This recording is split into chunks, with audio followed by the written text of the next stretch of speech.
प्रिय विद्यार्थियों, मैं CS Dotasra principal government Bangar college Didwana. आज हम BCom part 3 subject in ABST paper first के इनकम फ्रॉम सैलरीज विषय पर चर्चा करने जा रहे हैं। प्रिय विद्यार्थियों, विधिवत अध्ययन करने के लिए आय को 5 भागों में विभाजित किया जाता है और प्रत्येक भाग को एक शीर्षक का नाम दिया गया, हेड का नाम दिया गया है। 5 शीर्षक निम्न प्रकार हैं। नंबर 1 इनकम फ्रॉम सैलरीज, वेतन से आय। Number 2 income from house property, मकान संपत्ति से आय। Number 3 income from business and profession, व्यवसाय एवं पेशे से आय। और number 4 income from capital gains, पूंजी लाभ से आय। और number 5 income from other sources. आय के प्रथम जो 4 शीर्षक हैं वो स्पेसिफिक शीर्षक हैं, विषय शीर्षक हैं, और जो प्रथम 4 शीर्षकों में आय नहीं आती है वो सब 5वां जो शीर्षक है अन्य साधनों से आय, उसके अंतर्गत कर योग्य मानी जाती है। आज हम जो प्रथम शीर्षक है इनकम फ्रॉम सैलरीज, इस पर चर्चा करेंगे। वेतन का अर्थ, मीनिंग ऑफ सैलरी। प्रिय विद्यार्थियों, आयकर अधिनियम के अंतर्गत वेतन का अर्थ नहीं बताया गया है, परंतु ये बताया गया है कि आय के वेतन के अंतर्गत निम्न को शामिल किया जाता है, जैसे मूल वेतन, बोनस, कमीशन, भत्ते, ग्रेच्युटी, एन्युटी, अनुलाभ। इस प्रकार से कुछ मदें ऐसी हैं जो वेतन शीर्षक के अंतर्गत शामिल की जाती हैं, कर योग्य मानी जाती हैं। वेतन शीर्षक से संबंधित प्रावधानों का विधिवत अध्ययन करने से पहले 1-2 बातें मैं बताना पसंद करूंगा। पहली बात यह है कि कर्मचारी 3 प्रकार के होते हैं। नंबर 1 सरकारी कर्मचारी, government employee. Number 2 semi government employee, अर्ध सरकारी कर्मचारी। और नंबर 3 नॉन गवर्नमेंट एम्प्लॉई, यानी गैर सरकारी या निजी क्षेत्र के कर्मचारी। सरकारी कर्मचारी उन्हें माना जाता है जो सरकारी विभाग में कार्य करते हैं, चाहे वो भारत सरकार के हों, केंद्र सरकार के हों या किसी राज्य सरकार के हों। यानी इनका जो सिलेक्शन है, जो भर्ती है, वो UPSC या स्टेट कर्मचारी है तो उस संबंधित राज्य के PSC के माध्यम से की जाती है, या जो जितनी डिपार्टमेंट्स हैं उस विभागीय नियुक्ति भी की जा सकती है। मुख्य बात यह है कि इनको जो वेतन दिया जाता है वो सरकारी खजाने से ही दिया जाता है। सरकारी खजाने का अर्थ है कि गवर्नमेंट टैक्सेशन के माध्यम से जो राजस्व इकट्ठा करती है उसको सरकारी खजाना कहा जाता है, और उसका पूरा वेतन सरकारी खजाने में से ही चुकाया जाता है, इसलिए इनको सरकारी कर्मचारी कहा जाता है। नंबर 2 है सेमी गवर्नमेंट एम्प्लॉई, अर्ध सरकारी कर्मचारी। इसमें वे कर्मचारी आते हैं कि जिनको जो वेतन दिया जाता है उसका कुछ हिस्सा सरकारी खजाने का होता है और कुछ हिस्सा उस संस्था का निजी होता है, इसलिए इसको न तो पूर्णतया सरकारी कर्मचारी कहा जा सकता है और न पूर्णतया गैर सरकारी कहा जा सकता है। इसलिए इनके लिए नई श्रेणी बनाई गई है, सेमी गवर्नमेंट एम्प्लॉई, अर्ध सरकारी कर्मचारी। इसके अंतर्गत स्थानीय सत्ता और निगम के कर्मचारी माने आते हैं। निगम का मतलब ये होता है कि ऐसी सरकारी संस्था जिसकी स्थापना भारत सरकार द्वारा पार्लियामेंट में एक्ट द्वारा या राज्य सरकार द्वारा विधानसभा में एक्ट द्वारा स्थापना की जाती है, उसको निगम कहा जाता है। स्थानीय सत्ता में ये नगर पालिका, नगर निगम, नगर परिषद, पंचायत समिति, जिला परिषद ये आते हैं। नंबर 3 है, तीसरी कैटेगरी है नॉन गवर्नमेंट एम्प्लॉई, गैर सरकारी कर्मचारी।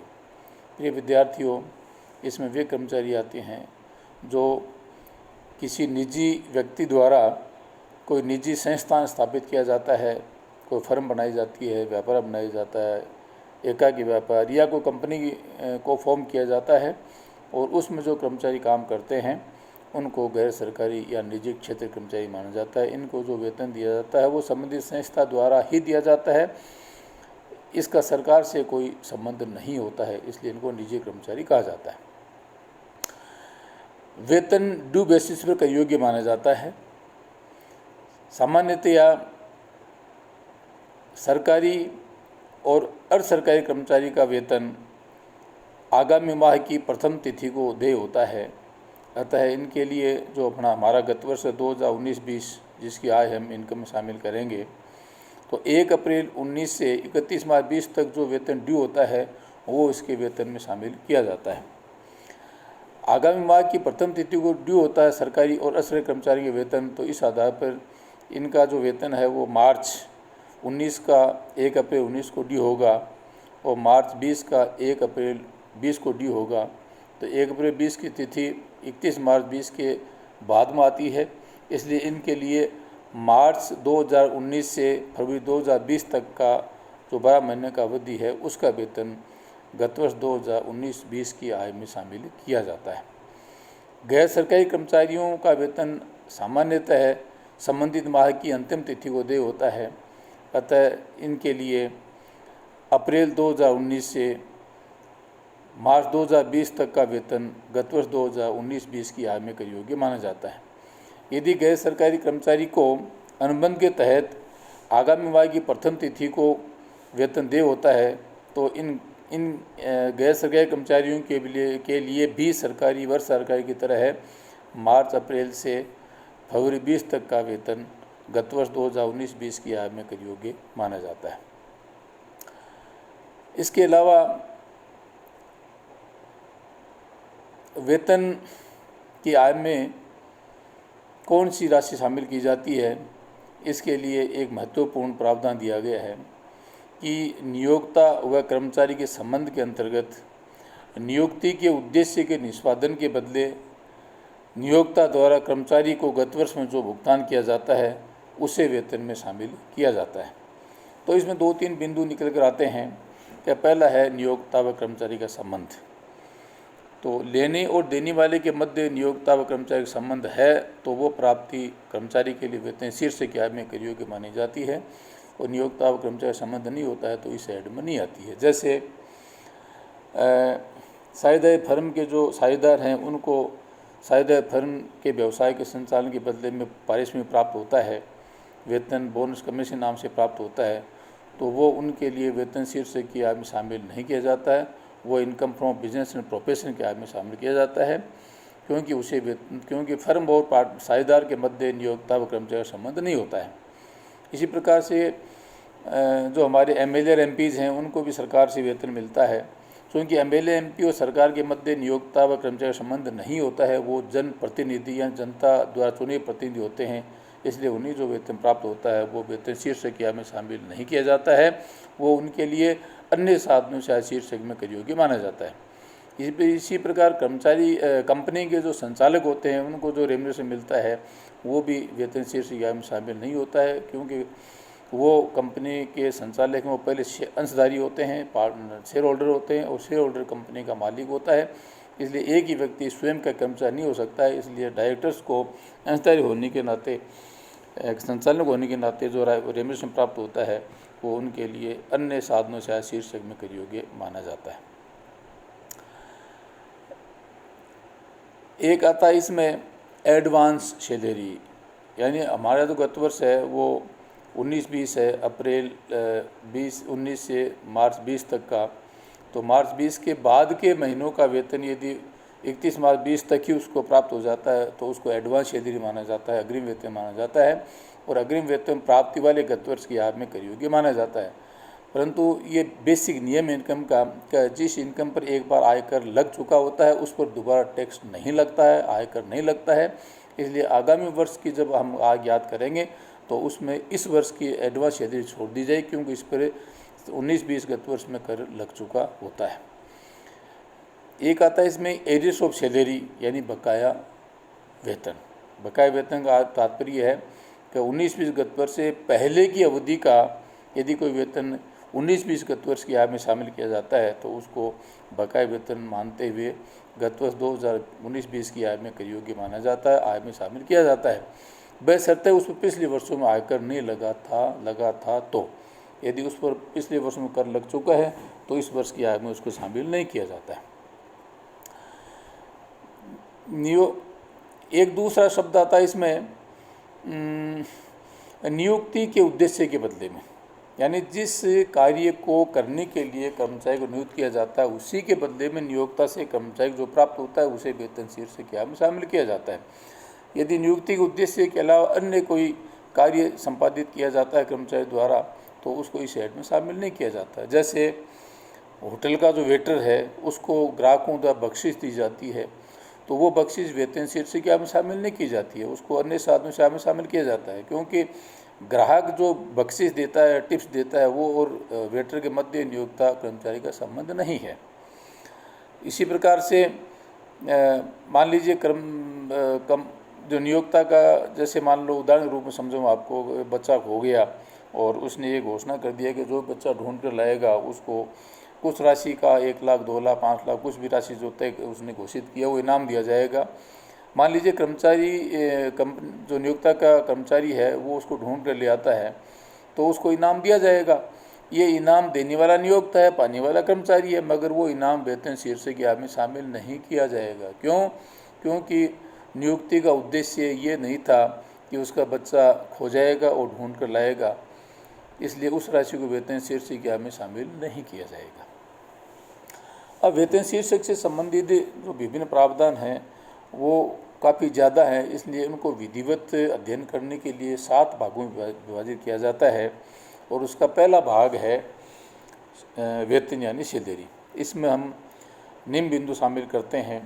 नंबर 1 मूल वेतन बेसिक पे, number 2 bonus, number 3 commission, number 4 allowances भत्ते, नंबर 5 ग्रेचुटी, नंबर 6 पेंशन और नंबर 7 अर्नड लीव सैलरी यानी इनकेसमेंट ऑफ अर्नड लीव यानी अर्जित अवकाश वेतन। अब इन प्रत्येक बिंदु का विस्तृत अध्ययन करने जा रहे हैं। नंबर 1 है मूल वेतन बेसिक पे। तो प्रत्येक कर्मचारी को नियोक्ता द्वारा वेतन के नाम से जो राशि दी जाती है उसको मूल वेतन माना जाता है। मूल वेतन चुकाने के 2 तरीके होते हैं, पहला है स्थिर और दूसरा है ग्रेड्स के अनुसार यानी परिवर्तनशील। तो स्थिर मूल वेतन का मतलब जैसे एक राशि निश्चित कर दी कि 50,000 प्रतिमाह दिए जाएंगे, तो जब तक नौकरी करेगा तब तक प्रतिमाह 50,000 ही मिलेंगे, तो इसको स्थिर मूल वेतन कहा जाता है। लेकिन स्थिर मूल वेतन देने का जो तरीका है वो थोड़ा सा विवेकपूर्ण नहीं माना जाता है, क्योंकि इसमें नए और पुराने कर्मचारी में अंतर करना नहीं किया जाता है। जबकि आमतौर पर ऐसा होता है कि पुराने कर्मचारी को नए कर्मचारी से अधिक वेतन मिलना चाहिए। इसलिए दूसरा जो तरीका है ग्रेड्स यानी वेतनमान के आधार पर वेतन देना, वो ज़्यादा विवेकपूर्ण है, उचित है। इसलिए ज़्यादातर जो नियोक्ता हैं वो ग्रेड्स के आधार पर ही कर्मचारियों को मूल वेतन चुकाते हैं। उसमें वेतन वृद्धि का प्रावधान होता है, यानी प्रत्येक 12 महीने बाद में इंक्रीमेंट लगता है तो उसका मूल वेतन हर वर्ष बढ़ता जाता है। इसलिए नए को कम मिलता है, पुराने को ज़्यादा मिलता है, इसलिए इसको विवेकपूर्ण माना जाता है। नंबर 2 है बोनस, यानी प्रत्येक कर्मचारी को या किसी कर्मचारी को नियोक्ता द्वारा बोनस के नाम से जो राशि चुकाई जाती है वो बोनस माना जाता है और बोनस प्राप्ति वाले गत वर्ष की आय में कर योग्य माना जाता है। तीसरा आता है इसमें कमीशन, यानी वेतन के अलावा कुछ नियोक्ता कर्मचारियों को कमीशन नाम से भी राशि दी जाती है, तो वो कमीशन भी वेतन शीर्षक की आय में कर योग्य माना जाता है। कमीशन चुकाने के 2 तरीके होते हैं, एक फिक्स्ड अमाउंट और एक वेरिएबल अमाउंट। फिक्स का मतलब एक राशि निश्चित कर दी गई है, वो काम कितना ही करे उतनी ही राशि उसको दी जाएगी, वो स्थिर कमीशन माना जाता है। और वेरिएबल का मतलब होता है कि जैसे एक प्रतिशत तय कर दिया जाता है, जैसे बिक्री पर 1% या बिक्री पर 2% कमीशन, तो इसमें जितना उसके द्वारा माल बेचा जाएगा उतना ही उसका कमीशन बढ़ेगा परसेंटेज के हिसाब से। तो इसमें नियोक्ता कर्मचारी दोनों का फ़ायदा है, क्योंकि कर्मचारी माल ज़्यादा बेचने का प्रयास करेगा क्योंकि इससे उसका कमीशन बढ़ेगा, और बिक्री ज़्यादा हुई तो नियोक्ता का लाभ भी बढ़ेगा। इसलिए विक्रय पर प्रतिशत रूप में जो कमीशन दिया जाता है वो ज़्यादा विवेकपूर्ण माना जाता है और नियोक्ता कर्मचारी दोनों के लिए लाभप्रद स्थिति बनती है इससे। अगला पॉइंट आता है इसमें अलाउंसेस यानी भत्ते। प्रिय विद्यार्थियों, भत्ते के नाम से भी नियोक्ता द्वारा कर्मचारियों को भुगतान किया जाता है। तो इन भत्तों को 3 भागों में बांटा जाता है। नंबर 1 है पूर्णतया कर योग्य भत्ते, होली टैक्सेबल अलाउंस।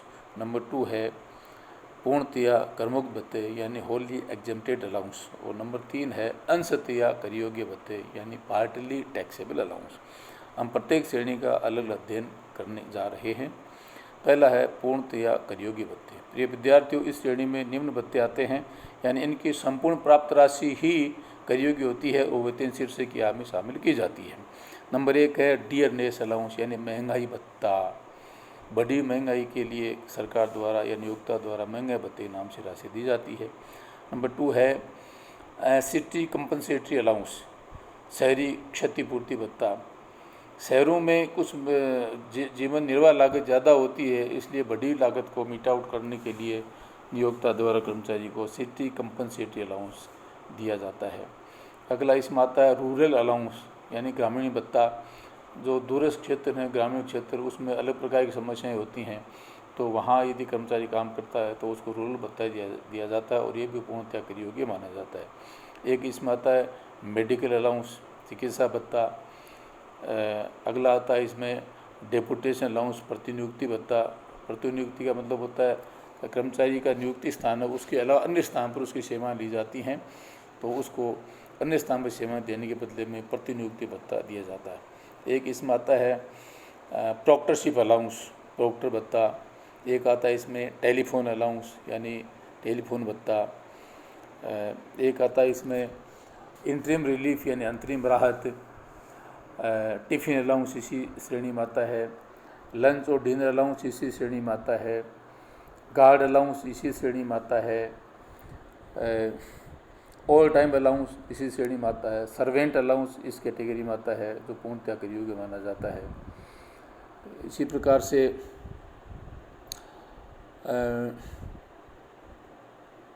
एक होता है जिसमें प्रोजेक्ट अलाउंस, परियोजना भत्ता, ये भी इसी कैटेगरी में आता है, जिसको पूर्णतया कर योग्य माना जाता है। एक होता है नॉन प्रैक्टिसिंग अलाउंस, ये डॉक्टर्स को मिलता है। क्या डॉक्टर्स हॉस्पिटल के अलावा अपने घर पे जो पेशेंट देखते हैं तो उसके लिए वो फीस लेते हैं, तो वो फीस नहीं लें, इसके एवज में उनको नॉन प्रैक्टिस अलाउंस दिया जाता है, ताकि वो अब उनका जो उद्देश्य है जनता की सेवा करना, उस उद्देश्य को पूरा करने के लिए वो मरीजों की यानी पेशेंट की सेवा कर सकें, फ्री में उनका इलाज कर सकें, इसलिए उनको ये दिया जाता है। नंबर 2 आता है इसमें पूर्णतया करमुक्त भत्ते। इस श्रेणी में निम्न भत्ते आते हैं। नंबर 1 है फॉरेन अलाउंस यानी विदेश भत्ता। यह भत्ता यानी विदेश भत्ता भारत के नागरिक सरकारी कर्मचारियों की दशा में पूर्णतया करमुक्त माना जाता है। यानी भारत सरकार द्वारा विदेशों में दूतावास या हाई कमीशन जो स्थापित किए जाते हैं, उसमें भारत सरकारी कर्मचारी वहाँ काम करते हैं, तो उनको वहाँ विदेश में अलग प्रकार के खर्चे होते हैं, तो उनको मीट आउट करने के लिए फॉरेन अलाउंस दिया जाता है। तो भारतीय नागरिक को यदि वो भत्ता मिलता है तो उसको पूर्णतया करमुक्त माना जाता है। यदि वो कर्मचारी भारत का नागरिक नहीं है तो करमुक्त नहीं होगा ये भत्ता, और यदि वो सरकारी कर्मचारी नहीं अर्थात सेमी गवर्नमेंट या नॉन गवर्नमेंट है तो भी उसको नागरिक होने के बावजूद भी उसको करमुक्त नहीं माना जाता है। तो अन्य शब्दों में ये कह सकते हैं कि सरकारी कर्मचारी है, यदि भारत का नागरिक है तो उसको पूर्णतः करमुक्त माना जाएगा, और यदि वो सरकारी कर्मचारी है, भारत का नागरिक नहीं है, तो कर योग्य माना जाएगा। और सरकारी और गैर सरकारी कर्मचारियों के लिए इसको कर योग्य ही माना जाता है, भले वो भारत के नागरिक हों या नहीं हों। दूसरा इसमें आता है यूएनओ से प्राप्त होने वाले भत्ते, यूनाइटेड नेशंस ऑर्गेनाइजेशन, उसमें भारत सरकार के प्रतिनिधि रूप में कर्मचारियों को भेजा जाता है, तो उनको यूएनओ से जो भत्ते प्राप्त होते हैं उनको भारत में पूर्णतः करमुक्त माना जाता है। एक होता है इसमें high court and supreme court के जजेस को के लिए मुफ्त आवास सुविधा प्रदान की गई है, आवास सुविधा के लिए भत्ता दिया गया है या सत्कार भत्ता दिया गया है, तो उसको पूर्णतः करमुक्त माना जाता है। एक यूपीएससी या यूनियन पब्लिक सर्विस कमीशन, संघ लोक सेवा आयोग के जो चेयरमैन है या जो मेंबर्स हैं, तो उनके लिए ट्रांसपोर्ट अलाउंस वह सत्कार भत्ता है, उसको पूर्णतः करमुक्त माना जाता है। एक जो सार्क देश हैं उसमें यदि कोई अध्यापक, प्रोफेसर या छात्र, 100 छात्र रूप में यदि सार्क देश में जाता है तो तो उनको प्रथम 2 वर्ष के लिए वहाँ जो भत्ते मिलते हैं वो भी पूर्णतः कर मुक्त माने जाते हैं। थर्ड कैटेगरी आती है इसमें अंशतया कर मुक्त भत्ते या अंशतया कर मुक्त भत्ते। इनको पार्टली टैक्स फ्री या पार्टली टैक्सेबल कह सकते हैं, क्योंकि ये भारत सरकार द्वारा घोषित सीमा तक कर मुक्त होते हैं। इससे यदि ज़्यादा राशि मिलती है तो उसको अधिक राशि को कर योग्य माना जाता है। इसमें प्रथम आता है ड्यूटी अलाउंसेस यानी कर्तव्य पूर्ति वाले भत्ते। इस श्रेणी में 6 भत्ते आते हैं। Travelling allowance, daily allowance, convince allowance, uniform allowance, academic research allowance and assistant allowance, यह सहायक भत्ता। ये 6 भत्ते ड्यूटी करते हुए खर्च हो जाते हैं, इसलिए इनको करमुक्त माना गया है। परंतु इसमें एक प्रतिबंध लगाया गया है कि ड्यूटी अलाउंस में जो 6 भत्ते आते हैं वो खर्च की गई सीमा तक करमुक्त माने जाते हैं। यदि कुछ राशि बचा ली जाती है, बची हुई राशि कर योग्य मानी जाती है, उसको इनकम में शामिल किया जाता है। जैसे एक कर्मचारी को ट्रेवल अलाउंस के रूप में 10,000 दिए गए और उसने 8,000 रुपये ही खर्च किए, तो 2,000 बची हुई राशि टैक्सेबल होगी और उसको वेतन में शामिल किया जाएगा। सूचना के अभाव में इनको पूर्णतः कर मुक्त माना जाता है। नंबर 2 आता है इसमें एजुकेशन अलाउंस यानी चिल्ड्रेंस एजुकेशन अलाउंस यानी बाल शिक्षा भत्ता। यह भत्ता 100 रुपये प्रति बालक 100 रुपये प्रति माह प्रति बालक तक अधिकतम 2 बालकों के लिए कर मुक्त माना जाता है। नेक्स्ट आता है इसमें चिल्ड्रेंस हॉस्टल एक्सपेंसेस अलाउंस।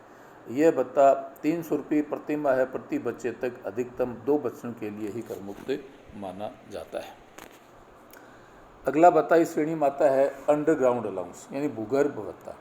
ये जो ज़मीन के अंदर कोयले खाने हैं उसमें जो कर्मचारी काम करते हैं तो वो बड़ी कठिन परिस्थिति में काम करते हैं, इसलिए उनके लिए ये भत्ता 800 रुपये प्रति माह तक कर मुक्त माना जाता है।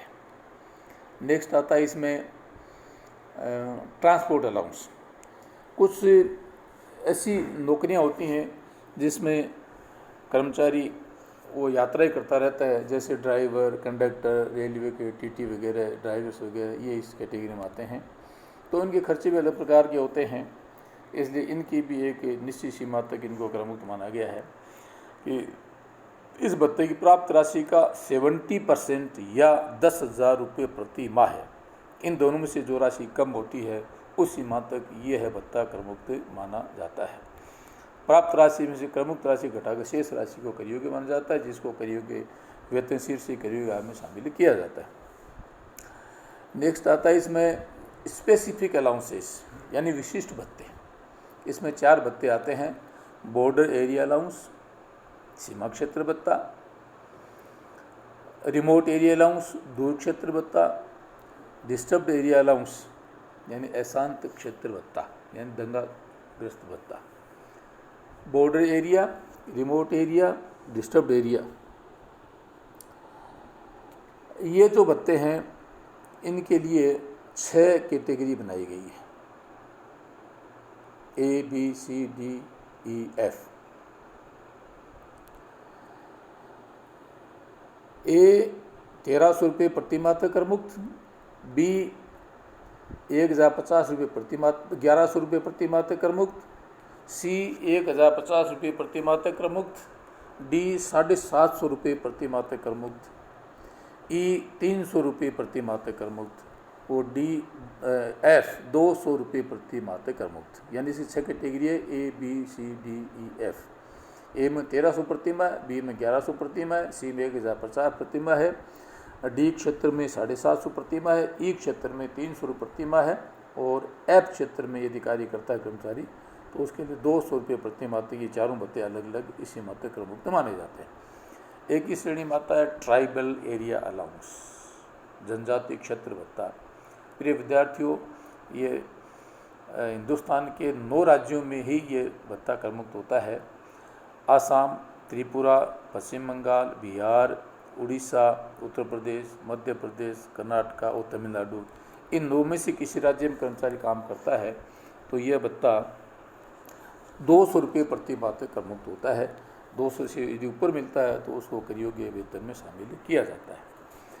इसी प्रकार से इस श्रेणी में आते हैं एक भत्ता आता है फील्ड एरिया अलाउंस, कार्य क्षेत्र क्षतिपूर्ति भत्ता। ये संपूर्ण भारतवर्ष में 2600 रुपये प्रति माह करमुक्त होता है। एक भत्ता आता है इसमें मॉडिफाइड फील्ड एरिया अलाउंस, ये भत्ता संपूर्ण भारतवर्ष में 1000 रुपये प्रति माह करमुक्त होता है। परंतु इनका अपवाद है कि फील्ड एरिया अलाउंस और मॉडिफाइड फील्ड एरिया अलाउंस ये विशिष्ट भत्तों के साथ करमुक्त नहीं होते हैं। यानी border area, difficult area, remote area, disturbed area, इनके साथ में ये करमुक्त नहीं हो सकते हैं। करमुक्ति लाभ करदाता हित में प्रदान किया जाता है कि जितना करमुक्ति लाभ ज़्यादा होता है उस ऑप्शन का कर्मचारी द्वारा यानी करदाता द्वारा प्रयोग किया जाता है और उस हिसाब से इनको करमुक्त माना जाता है। एक भत्ता इसमें आता है काउंटर इंसर्जेंसी अलाउंस। यह भत्ता सैनिकों के लिए संपूर्ण भारतवर्ष में 3900 रुपये यानी 39 रुपये प्रति माह करमुक्त होता है। परंतु इसका भी एक अपवाद है कि डिस्टर्ब्ड एरिया अलाउंस के साथ में इस भत्ते को करमुक्त नहीं माना जाता है। करमुक्ति का लाभ करदाता हित में प्रदान किया जाता है। एक आता है इसमें हिल एरिया अलाउंस, पहाड़ी भत्ता। इस भत्ते की 3 श्रेणी बनाई गई है, ABC। ए माता जम्मू एंड कश्मीर के सियाचिन ग्लेशियर पर यदि कर्मचारी काम करता है तो पहाड़ी भत्ता 7000 रुपये प्रति माह करमुक्त होता है। यदि कर्मचारी अन्य ऐसे पहाड़ी स्थान पर कार्य करता है जिसकी समुद्र तल से ऊंचाई 9000 फीट से अधिक हो तो उस स्थिति में यह भत्ता 800 रुपये प्रति माह करमुक्त होता है। और तीसरी C कैटेगरी बनाई गई है कि A और B को छोड़कर अन्य ऐसे स्थान पर कर्मचारी काम करता है, ऐसे अन्य पहाड़ी स्थान पर काम करता है जिसकी समुद्र तल से ऊंचाई 1000 मीटर या अधिक हो तो उस दशा में यह भत्ता 300 रुपये प्रति माह करमुक्त होता है। यानी 3 कैटेगरी होगी इसकी पहाड़ी भत्ते की। जम्मू कश्मीर सियाचिन ग्लेशियर पर 7000 प्रति माह करमुक्त, अन्य पहाड़ी स्थान जिसकी समुद्र तल से ऊंचाई 9000 फीट से अधिक हो तो 800 रुपये प्रति माह करमुक्त, और इन 2 के अलावा अन्य स्थान पर जिसकी समुद्र तल से ऊंचाई 1000 मीटर या अधिक हो वहाँ काम करता है तो 300 रुपये प्रति माह ये भत्ता करमुक्त माना जाता है। एक भत्ता इस श्रेणी में आता है हाई एल्टीट्यूड क्लाइमेट अलाउंस, अति ऊंचाई जलवायु भत्ता। इस भत्ते की 2 श्रेणी बनाई गई है। यदि उस स्थान पर जहाँ कर्मचारी काम करता है उस स्थान की समुद्र तल से ऊंचाई 9000 फीट से अधिक हो परंतु 15000 फीट से अधिक नहीं हो तो उस दशा में कर्मचारी के लिए यह भत्ता 1060 रुपये प्रति माह करमुक्त माना जाता है।